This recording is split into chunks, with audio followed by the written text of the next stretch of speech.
Yat do hehe she Wahleah Jan zinishia. A shihin nishle do she bashichin. Is it lane dash che ado kia ani dashanelle? Akot ego a sun nishle. Good morning, everyone. I just introduced myself in my native language. I am Navajo. We call ourselves Diné people. And I'm from Arizona, which in the northern part, from the Navajo reservation. And I am Salt Clan, born for the Red Bottom people. And I'm going to do a PowerPoint. And I'm going to also ask you to engage, if you don't mind, in this conversation that we're having today is very important to me and the work that we do, but also very important for our future generations. This is my home. It's in Black Mesa. It's it's considered a high desert region in northeastern Arizona. And I live kind of on the right side of, my ancestral homelands are on the right side of that picture. And I was fortunate enough to take an airplane ride over my homelands and to take pictures and to also do some video documenting a couple years ago. And I just saw how beautiful this home is to me. And like Josie Gonzalez talked about, this connection to home is really important for all of us. And for me, it's for our survival as an Indigenous woman, looking forward to my children and my great-grandchildren and their children and their great-grandchildren to have a healthy world to live in. As Navajo people, as a tribe, we're about 30,000 or 300,000 people. We have one of the largest land bases in the state of, or in the United States, where it's the size, our reservation's the size of West Virginia. So people that live here in the region live very subsistent lifestyles still. They still plant their own food. They still raise livestock, sheep, cattle, horses.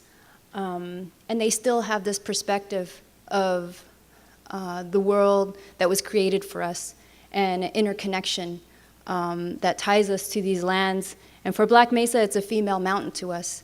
And we don't believe that we came from the Bering Strait. Most indigenous cultures have their own creation story of how they came from the earth or different places, emergent stories. And so I just wanted to share you because a lot of times perspectives of Native American folks in this country or around the world, there's different theories of how we came to be on this continent. But for us, and a lot of our teachings, it's from our ancestors that tell us that, and our ceremonies that tell us that we came from this area. We've been here for a long time, for over 30,000 years. So that's the history of this place that I call home. So I guess my question to you is, how are we connected? And does anyone know how maybe Black Mesa is connected to Los Angeles? What's that? Water. Mm-hmm. Anybody else? Power. So that's right, water and power. For over 40 years, the circle on the right side, the circle on the right side of the map, let's see, sorry about that, that's Black Mesa. And for over 40 years, our water, pristine water, was being used to transport coal through a 300-mile pipeline underground that went to the Mojave Generating Station, which produced electricity for a lot of the Southern California state and Nevada.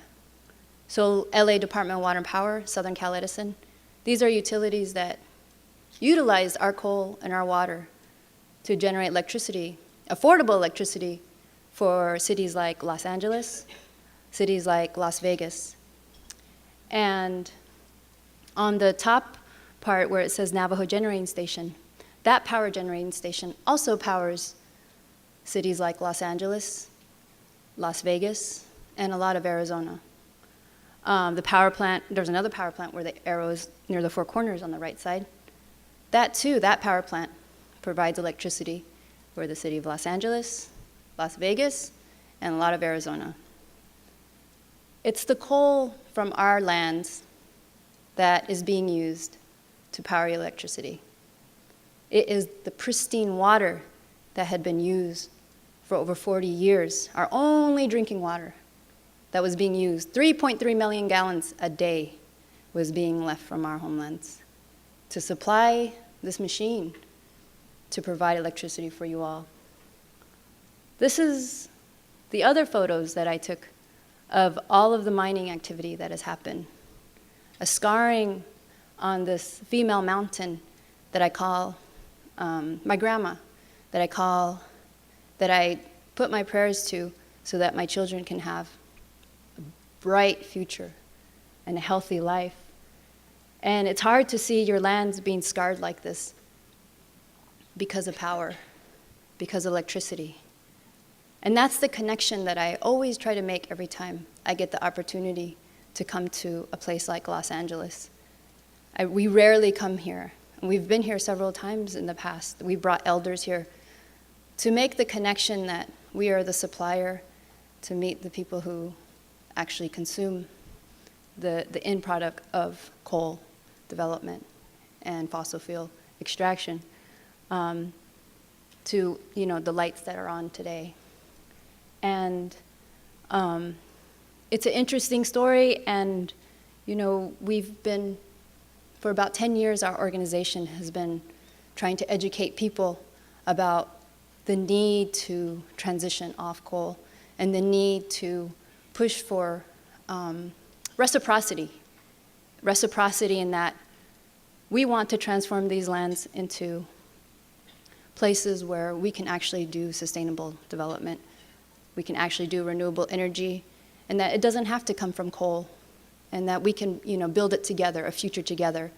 And today, that's what I'm here for, is to send this message to you all and to people who are in positions of power that, even though we are located, hundreds of miles away from here, Black Mesa is located in another state, that there is this connection that is tied to energy colonization that has occurred, and that we need to change the story for our future generations so we can all breathe clean air and have good drinking water. This is the amount of water that the company, Peabody Coal Company, had been using compared to our communities. Every year they would use 4,700 acre-feet of water. And in the red and all of the other colors there, those are our local communities. My community is the one at the very end that you can barely see, Forest Lake, which is the nearest community near the coal mining operations. So you take an industry like this that it uses 3 or 4 times probably total of the communities. And it's just, every year this was being done for 40 years. I wanted to talk a little bit about our solutions and also seeing the trends of today. In every country, the world is designing policies to reduce global warming.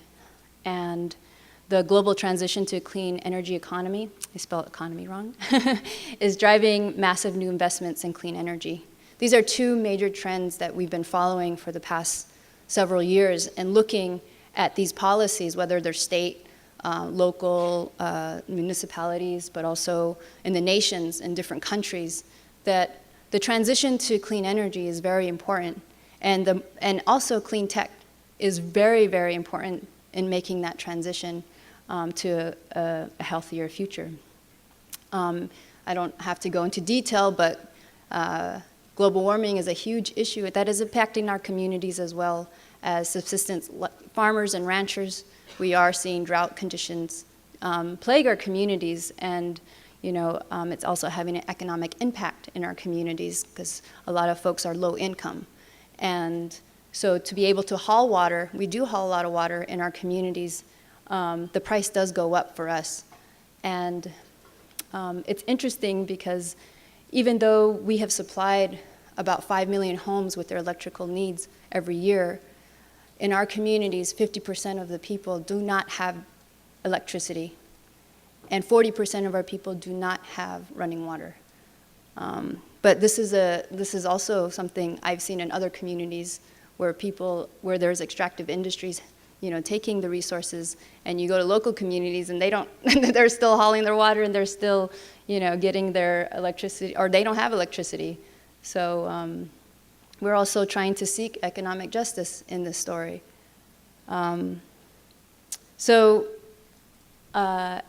The one point I wanted to make is, as Indigenous peoples, green is not a new concept to us.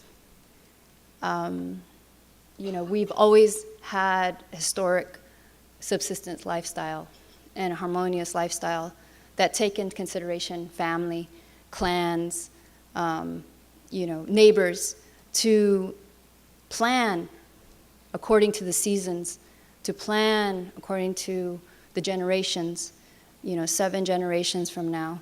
How is it going to be? And this is the same thought we still have, and that now that this green movement is here, how are we going to embrace also the other subsistence lifestyles that already exist, that are already going on before the green movement came in, that we've always had this lifestyle, and most Indigenous cultures always had the subsistence lifestyle. So how do we encourage those practices so that people are, creating more jobs in their communities and they are getting something back?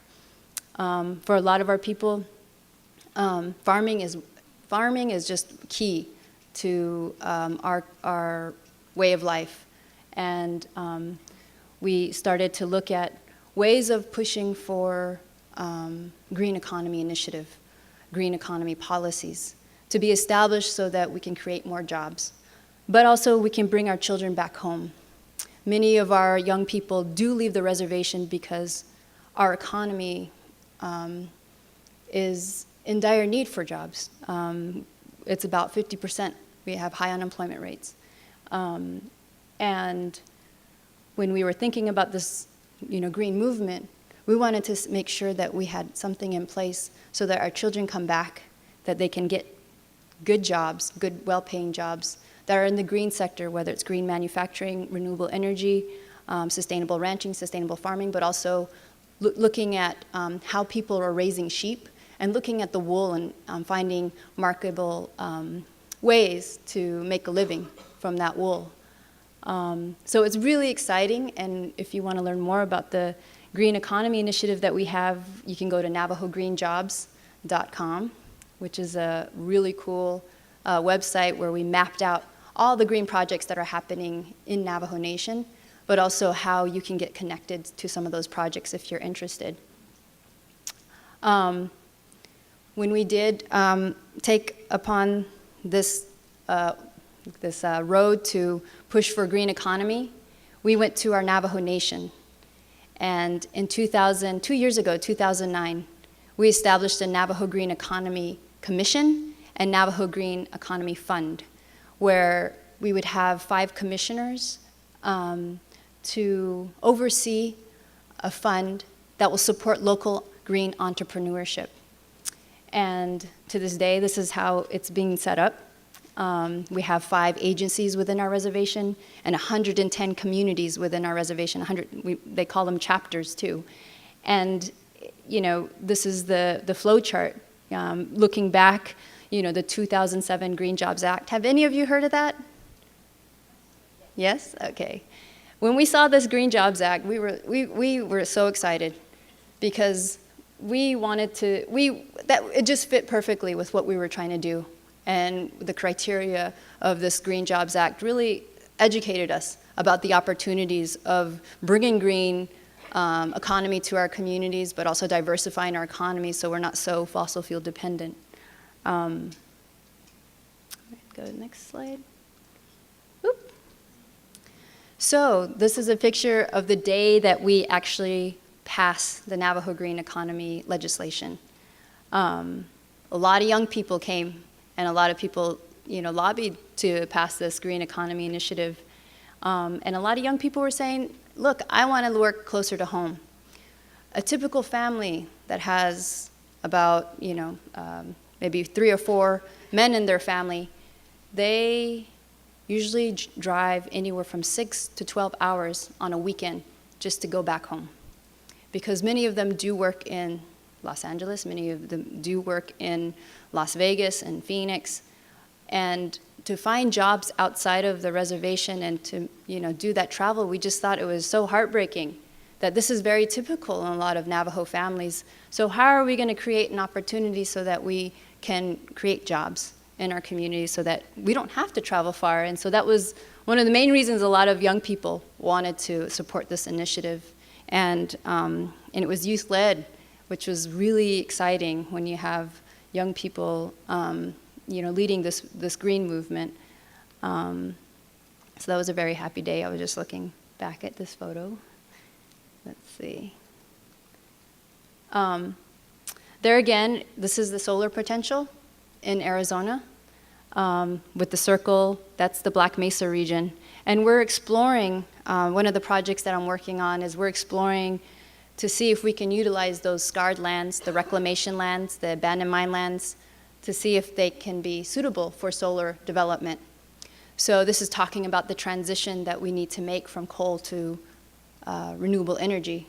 And it's very exciting because the way we are trying to create this model is that it would be community owned, that there would be community benefits arrangements, and that our people will get something back. The reason why we are stressing that is because for 40 years, not one dime has come back to our local communities. We have, within our tribal government, the negotiations are always between the government and the corporations. And so there's no legislation yet or policy that's made yet where local communities can actually benefit.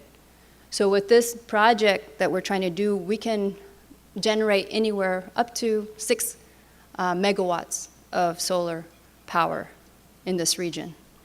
And with existing transmission, existing infrastructure up there in Black Mesa, and also ties to the same transmission that ties us to you all, we're trying to put renewables on those lines. And it's been very exciting initiative, and my learning curve on renewable energy development is just, has gone up, but renewable energy development in Indian country is really, it can be challenging. But we are trying to get it done and trying to prove a model that you need to think about transition, and we need to start implementing it. And the need for clean technology is so important. But how do we make it affordable for everybody? And how do we, create the incentives so that it's not looked at as, it's not going to happen? Because that's what I get from utilities. They're like, oh, no. Renewables is too expensive. We can't go there. But in a state that is primed for solar, I believe we can go there. And I believe there needs to be more federal dollars that need to be invested in clean tech, but also in renewable energy development rather than, putting investment to keep coal burning, like clean coal technology and carbon capture sequestration, which are, to me, are false solutions to climate change. So, I think we have the opportunity as people. This is my contact information. So I just, I'm really happy to be here, and I'm really happy that you all are taking that initiative in your work, and that women have, in my 10 to 15 years of doing environmental justice work on Indigenous people's rights, a lot of leaders I see in the world that are trying to protect land, that are trying to create solutions, are women. And it's natural for us, it's innate in us to be the caretakers of this world, and to think, 50 to 100 years from now, how our communities will be. But also, how are we how are we planning together? And that's one thing I want to encourage you all, is like making that connection as mothers, as grandmothers, as sisters, that we all have a responsibility to one another to build the future. It's all up to us. And I just want to commend all the organizers today who put this event together today and tomorrow, Carolina and Jamie, for inviting me to this forum, and also for you to give me the opportunity to speak to you all. And I really want to see a Native America. I really want to see that one day. We have never had the opportunity for 500 years as indigenous peoples of this land to build an economy that envisions a Native America, that envisions a holistic healing for this land. So I just want to say that that's my hope for this world and this country, that it's taken this long for the green, for the recognition of our mother. And I just want to say, we're here. We are still here. And we still have that knowledge. So please don't forget us. Thank you.